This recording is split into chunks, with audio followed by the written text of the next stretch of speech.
Hi, and welcome to this episode of I've Got This Kid. I'm your host, Cherina Williams, licensed speech and language pathologist, homeschool mom of two whose summer break is almost over, and proud podcast host. Listen up, world changers. I am starting this new series. We are on this new journey together, and we're going to be talking back to school.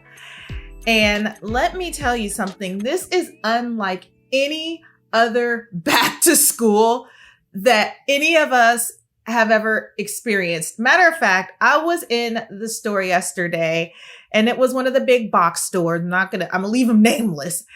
And I was in the aisle and I saw this sign that said like back to school. And I thought to myself, why? Like, nobody's shopping for backpacks right now. Like, who's really going out there and getting backpacks and lunch pails? Why? Because school's happening at home this year for most, or you might be on some kind of A/B schedule, or you may be all virtual, whatever it was. It tickled me to pieces that they had like this big old blaring back to school sign when we all know I don't think it's going to look like that this year, but that's okay because guess what? I'm here to help you guys through that process, to tool you up. Get your pen and paper ready. Get your stuff together before we get into it. I do have an announcement. I will be on Dr. Bryant's Zoom meeting this week, and we're going to be talking about how COVID-19 is affecting parents of children with special needs. That's going to be this Wednesday, August 5th. If you're on the East Coast, 2 p.m. If you're on the West Coast, 11 a.m. I will put the link in the show notes. Even if you don't have a sugar with special needs, I think that this is going to be a really, really powerful discussion just because we're going to be talking about the system itself. At least I'm going to be talking about the system itself and how you guys can all navigate through it, what you need to know, what you need to do, the ins and outs, and they're going to be giving amazing information as well. So I'm really looking forward to that. And I'm honestly grateful to be invited somewhere. People don't have to invite you to do anything. And so every opportunity that I get world changers, I'm going to take advantage of it and I'm going to do us all real proud. So that is my announcement for today. Continue to check out my Instagram and my Facebook page or go directly to iHeartSpeechTherapy.com to find out about upcoming events, little things that I might throw out there every now and again, some nuggets to get you through the week. I definitely blog to not only get myself through the week, but to get you guys through the week. And honestly, just to give us some perspective. I think we get so hung up on drill that we don't like take a step back and allow ourselves to go through these processes of being a parent, making all these huge new adjustments, being comfortable with these new norms, finding space and learning how to do that all while our sugars are still growing. Just because COVID is happening and all of these world events are happening, it doesn't stop the growth process. It doesn't stop that our sugars are going to continually need us and need answers from us to get through. And it definitely doesn't mean that we are in a position to where we can't check in with ourselves and in return tool them up because life is continuing to happen in spite of COVID. Like things are still happening around us. And I want us all to go about this parenting, go about, our interactions, our engagements, the things that we share and the things that we do. I want us to go about it just confidently. With that being said, I'm going to go ahead and get into it. So again, our topic for today, we're going to be talking, my school's not opening. Right? Help me prepare. I'm not a homeschooler. Let me preface things with this. You guys hear me and have heard me since the start of this podcast talk about myself, introduce myself as a homeschooler of two. And I gotta be honest, y'all, when I first started homeschooling, it was not cute. And it was hard and it was challenging. And I even took a break from clinic just to focus on that for some time. And I did that because I wanted to make sure that I was giving my 100% all to this new process and giving not only my sugars the time to adjust to mommy being not just mommy, but teacher, but also honestly, me being comfortable with not just being mom, but being teacher, being educator, being facilitator. It's a difference, right? It's much different than providing an hour of homework help or working towards a project to where there's some kind of expiration date, right? Or there's some kind of timeline or time limitation. And with homeschooling, there isn't one, right? And even if you're doing Zoom school, you're still having to shift and be more hands-on and act more as a facilitator than what you would have in the past, because honestly, out of sight is out of mind. And now that Sugar's going to be home, it's kind of like, well, I'm going to see the stuff that I wouldn't have seen in class. That in and of itself is an adjustment. And so I don't want you guys to take that for granted as you go through this process. And if I could be honest and if I could be really frank, I'm going to say things are not going to feel super good until at least a month in. It usually takes a month on the short end just to get systems in place, just to feel comfortable about the schedule that we have, the ins and the outs, what's working, what's not working. Do I even like the curriculum that's being presented? Is it working for my type of learner? And that's going to be on one of our upcoming episodes. So I'm not going to get into that today, but I'm going to just throw that little nugget out there that it's coming. We're going to talk about different learners and how you can deal with that. But just for today, I'm going to help us through this process of school is seriously probably not starting back in most cases. What is that going to look like and how can I help through that process? So if you've read any of my blogs, if you've looked at any of my past podcast episodes, you know, the way that I approach things is not just for this is what you need to do with this child. I'm also checking in with you.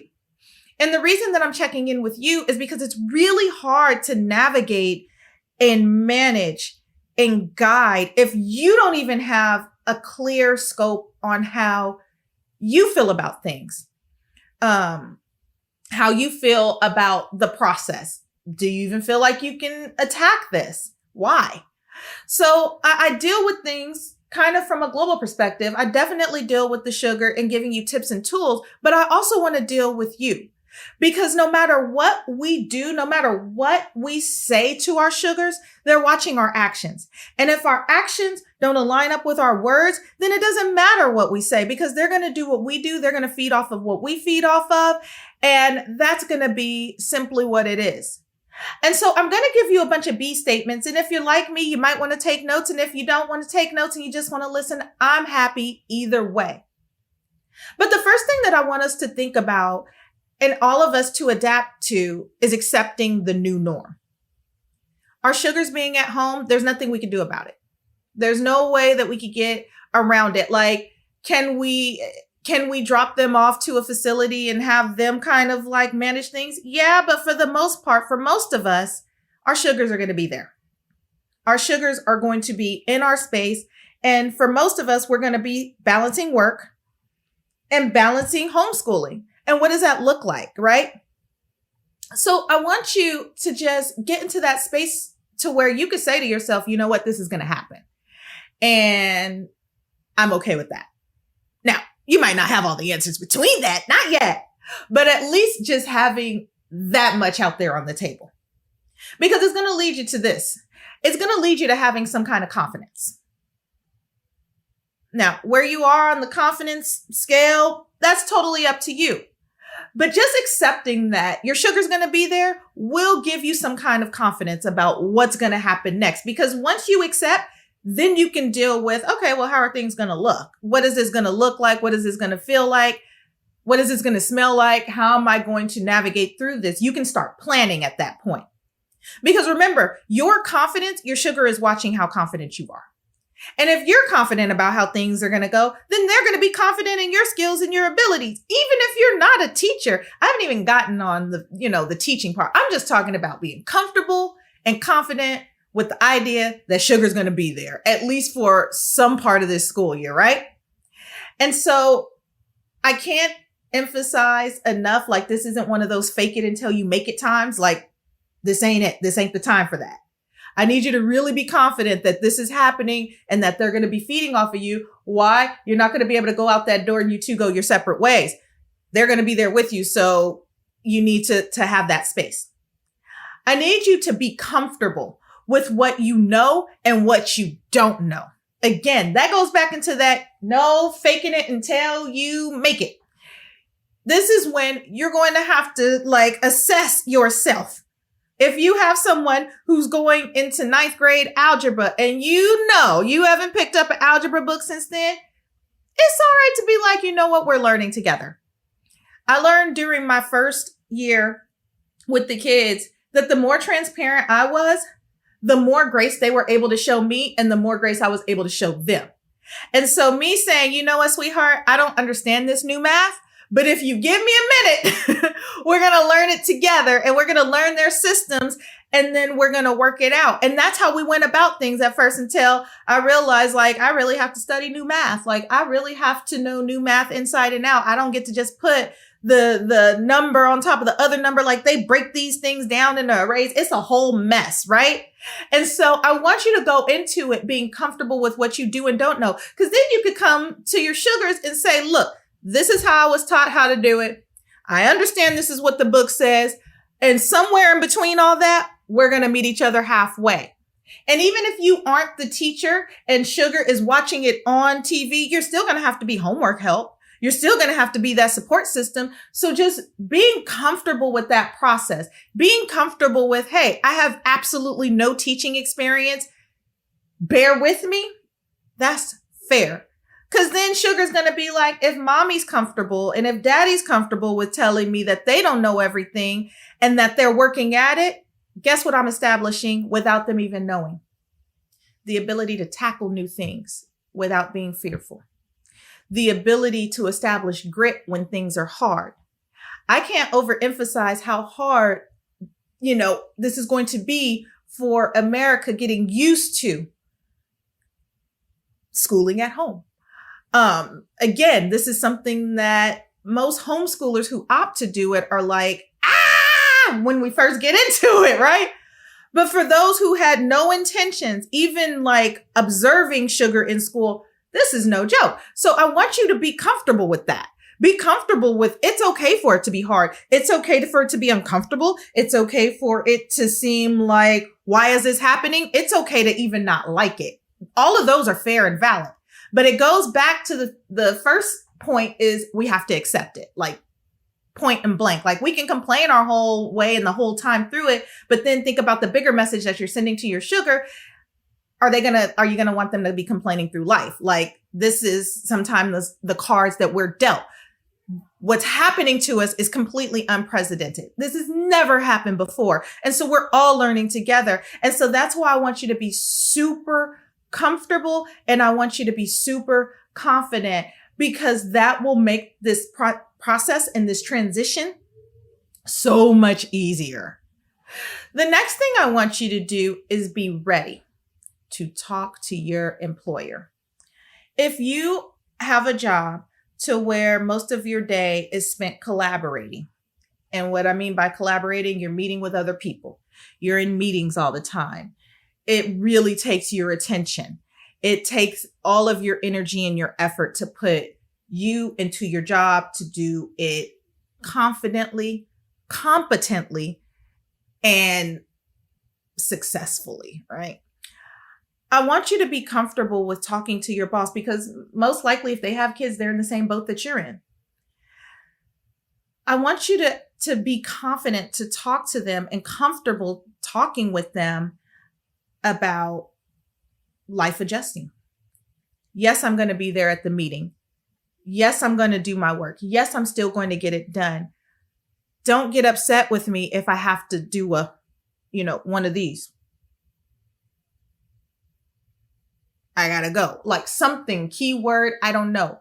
But just being comfortable with talking to them about, hey, look, I'm learning how to balance this new homeschool, Zoom school, AB schedule school with normal responsibilities, and it doesn't mean that I'm not going to fulfill them, but it does mean that things are going to look different, and how I navigate through that is going to be different.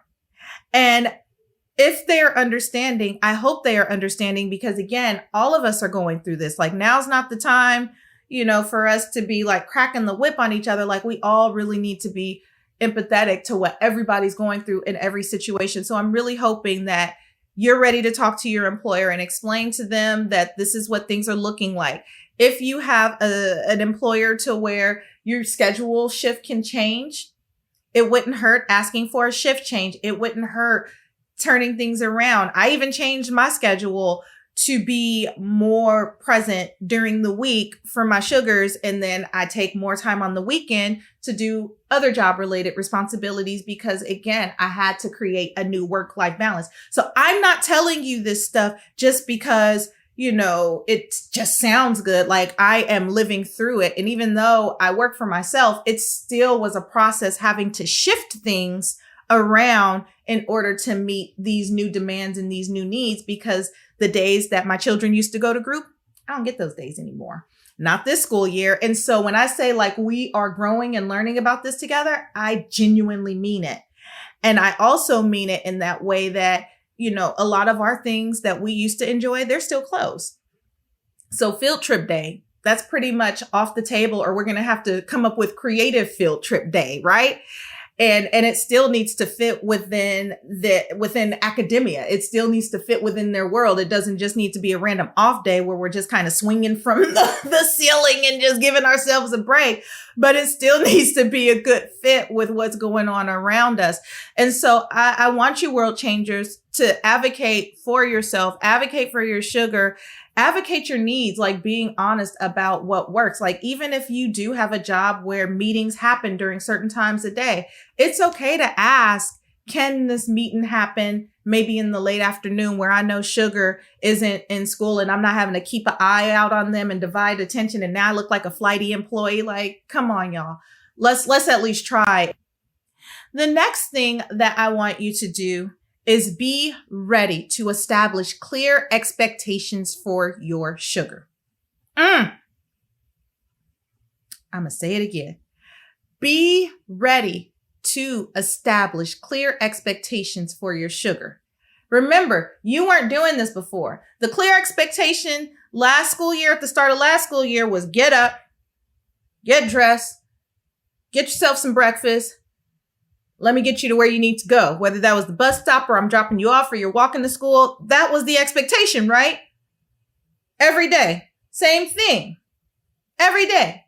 Those were your expectations, to the point to where they were unspoken. You didn't even have to speak them. Why? Because the same thing happened every day. Same thing needs to happen at home. Again, whether it's Zoom school, homeschool school, AB schedule school, whatever school, there needs to be clear, defined parameters, expectations. This is what you're expected to do. This is what you're not expected to do. For the parents who've decided to opt and just homeschool and not do any school, and you're going through a homeschool program, it is imperative for you to have very clear expectations about what to do. Visual schedules are a best friend. I'm pretty sure I've recorded and talked about visual schedules, and you can find that on my YouTube channel, as well as my social media pages if you need more information around that. A visual schedule is simply, what am I supposed to be doing? And it's in some kind of order, or it's just written down, or there's pictures, or it's some kind of way to show that this is what is supposed to happen during this block of the day, and I'm expected to fulfill that. Now, the younger your sugars are, the more you're going to have to guide that. The older your sugars are, the less you should have to guide and navigate that, what is clearly expected. Now, world changers, it does us no good to create a visual schedule and create expectations without sharing them with all parties involved. And so what that means is, I don't want one parent putting in 10 hours of creating this wonderful, immaculate schedule. It's wonderful, laminated, the whole 9 yards, all of that. I love laminations.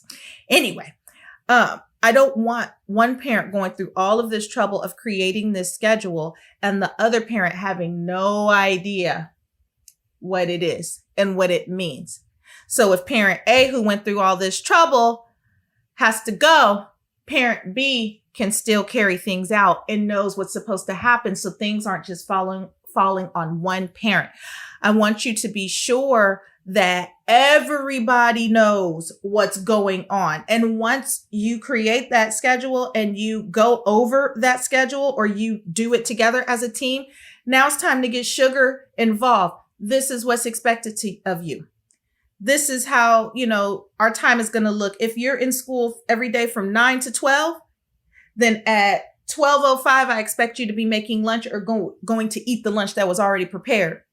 At, 12:40, I expect you to tackle your homework. At 1:15, I expect you to do whatever it is you're going to do next. Go play outside, go play in the backyard, that's your decompress time, however you plan on structuring it. Because from what I'm understanding, Zoom school is much shorter than regular school because we no longer have these transitions, right? And for people who have never been in academia, who've been in a classroom, who've never volunteered, a lot of the day, dare I say at least a good hour out of the day is spent transitioning, getting from one thing to the next. And so a lot of that is going to be cut out with Zoom school. So I don't think the days are going to be quite as long. And so you're going to still have to fill in that time about what it looks like after the day is done. And even if you don't give set times, I like set time for smaller kids, maybe not so much for older kids. It just it's more of like a compass for you, world changer, not for them. But for older kids, I just expect to give them a list and let them do it. And by the end of the day, I want to see what was happening and if it happened and it's different. And when I say older, I'm saying junior high, high school, the older ones, or those upper elementary school students who are super responsible and can handle following their schedule and getting the job done. That doesn't mean they're not going to tap you on the shoulder. That just simply means they know how to get from point A to point B to point C to point D without you having to kind of babysit them along the way. Another thing about clear expectations, you should have built in there downtime. You should have built in there breaks. You should have built in there, just anything that gives them a break away from the day. I mean, think about your work day. Everybody, whether it's written in their schedule or not, has some kind of downtime. Even if it's not written down that there is downtime, everybody does it to where you just take 5 minutes, 10 minutes and just, and I'm not talking about lunchtime. I'm talking about serious downtime, go walk around the building, go do something. Sugars need that just as much as we do. And what you'll find is if these breaks aren't built into the schedule, and teachers provide them too, they just provide them in different ways. But what happens is when they're not built into the schedule, you might start seeing meltdowns, or you might start seeing a little bit more crying or a little bit more irritability, a little bit more frustration because their brain needs a break too. They need a break too, and not just built into that Zoom school time or the homeschool time. They need those frequent breaks, and also be comfortable enough to let them know, I'm okay with you telling me that you need a break. I'm okay with you telling me that you need some space to kind of decompress. Now, if they start taking advantage and every 30 minutes, they need 30 minutes, no, they're playing around. Or you need to adjust the way things are going on. But in general, taking a few minutes to just decompress and do nothing school related, phone related, tablet related, anything that requires a device just to do and be and smell the roses, I think that should be in everybody's schedule. The final B statement that I want you to do during this time, be clear with your sugar that you will be checking on them regularly. If you're watching on YouTube, then you see me kind of rocking back and forth and just giving you the gist. I need you to be that parent that sneaks in, that pops up, that has unexpected announcements, unexpected little, I'm coming in to check on things. not at 10:45, but when I just feel like I'm coming in to check on things. Why? Because we all need to be monitored in some way, shape, form, or fashion. And our sugars need to know that we are watching what they're doing and that we're interested in what they're doing. And just because we're at home doesn't mean that we're not invested in their learning. And so I want you all to just be checking in regularly, especially for those who are going to be taught primarily through a device. We want to make sure that they are actively engaged. We want to make sure that they're paying attention. We want to make sure that they're participating, that they're doing their notes, everything that's expected in the classroom. We want to make sure that they don't have the computer on and teachers talking and they're over here doing this. And I don't have to explain the obvious reason why we don't want to see this, right? Like, we just want to make sure. So I want you to be comfortable with just walking by and peeking in and making sure that things are going the way that they're supposed to go. And I would even give like the warning. I usually give good warnings, like I'm on my way. I'm checking things out. And even if you don't give the verbal reminder that you're coming to check things out, even just popping in on them and saying, let me see your work is just as good. Because if they have no idea when you're coming and they have no idea when you're checking in, that's going to be all the more reason for them to stay on task. They're still sugars. And as much as I like to give sugars like some rope to let them like do their thing and learn how to like move towards independence, because I still have I have in my mind, in my house, 18. I remind kids on birthdays like, oh man, guess how many more years you have in my house? Yeah. I remind them every year because I understand that my goal is not to keep them forever, but to prepare them for life. And so I want you to find that balance of, yes, I'm watching over you. I'm providing guidelines. I'm providing a pathway for you. And I'm making sure that you're following it appropriately to get to where you need to go.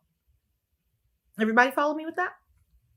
If you need more help around that or questions around that, please feel free to ask me offline. Send me a question, questions at I'veGotThisKid.com. Now, if you feel like, hey, I'm not a homeschooler, we've got Zoom school going, I'm still not feeling prepared, even though the teachers are going to be navigating and facilitating, and they're going to be doing all of these things, but I'm still not sure. I know my child and my child X. I know my child and my child B. I know that when I share this information, I'm speaking from very general terms. And, there's always exceptions to the rule, right? There might be those sugars who need a lot more. Like, I haven't heard much about what they're doing with GATE students. I haven't heard a whole lot about what they're doing with the SPED population. I hear a lot of concerns from parents, but I haven't personally heard a lot of what's going to go on around that. And maybe I'll do a little research and share that information. It'll be mainly probably from California, but if I could find some other stuff from some other places, I'll let you world changers know. But if you do have those kiddos who are like super high performers or performers that need a little bit more support, I want you to be thinking about a few things. A, don't be afraid to get a tutor.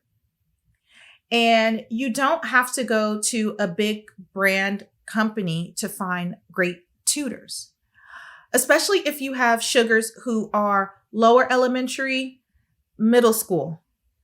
Find a high school student who's taking AP courses, who's interested in making some extra money on the side, but it's really gifted in a specific subject matter. Find college students who, same thing, are looking to make a little bit of extra money, and they're really great in specific subject matters. How do you know? Ask for transcripts. If you want even deeper referrals, ask them for a referral from a teacher from that last semester. Ask for tangible things that show you that not only are they a good student, but they also are an engaged student and they would be a good fit for teaching, for tutoring. Ask them if they're already tutoring for past references. because they're usually pretty like excited about helping others, and they're still kind of a ball of energy themselves, those high school and college students. And so I think that they're great tools for our younger students, and it's a little bit more cost effective, and you can still do it via Zoom. You can do it FaceTime, Duo. Like there's so many options now to where you can have them tutor and help your sugar in the subject area that sugar may need help, or sugar may need harder work. Sugar may need more of a push or a boost, but you may not be in that position, whether it's that's just not your favorite subject, or you just don't have the time, or honestly, you might need a break. You might not want to do it, and you may be good at it. But it doesn't hurt to have another set of eyes come in and challenge your sugar and give them more work to do and navigate that. And I think when we think of tutor, a lot of times we think of only our sugars who need help or support to get in alignment with same age peers. But I also want you to think of it from the perspective of sugars who have mastered their grade level and might need a little bit more and may need to see things from a different perspective.